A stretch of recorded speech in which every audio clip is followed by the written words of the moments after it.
So, welcome to the first part of this series on authentic social skills. And the first thing I want to talk about today is the paradox of confidence. So, the truth is that most advice on how to be confident is wrong. Confidence is actually just a byproduct of both self acceptance and presence. To begin with, I'm going to give you the equation for confident, and that's that confidence is equal to authenticity plus emotional openness or being emotionally unarmored plus presence. Confidence is basically just the ability to keep expressing yourself fluently and openly, no matter what social pressure you're under, because you have nothing to hide. When people meet you, they don't actually first scan for confidence. The first thing they scan for is authenticity.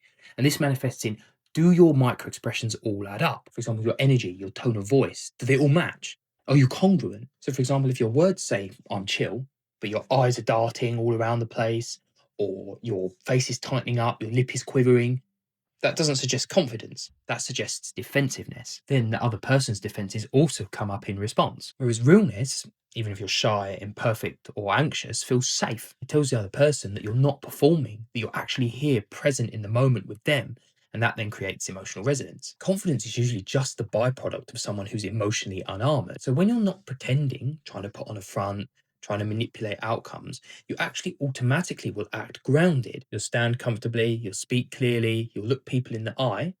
And the reason is because now there's no mask to hold up. And that ease is what people describe as confidence. But the truth is, it's actually just self acceptance and presence, not bravado or dominance. So in this world, realness is risky. When you're completely and utterly real, you're emotionally naked. You could say something awkward.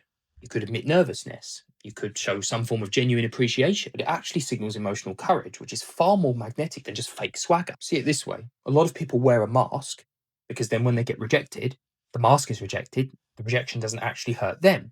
But the truth of the matter is, if you're not wearing a mask, if you're showing your real self, when you get rejected, it's your real self that gets rejected. Now, that's something that's incredibly painful for most people.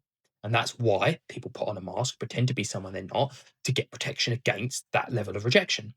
But obviously, if you're comfortable enough to be completely and utterly real, it also subcommunicates that this is somebody that's used to being accepted a lot, is used to being friends with people, getting on well with other people. And so that's another reason why realness also suggests high social status. So that moment that you're then stopping to defend against rejection and just revealing yourself openly is the moment when you can actually have a real connection with someone. So fake confidence.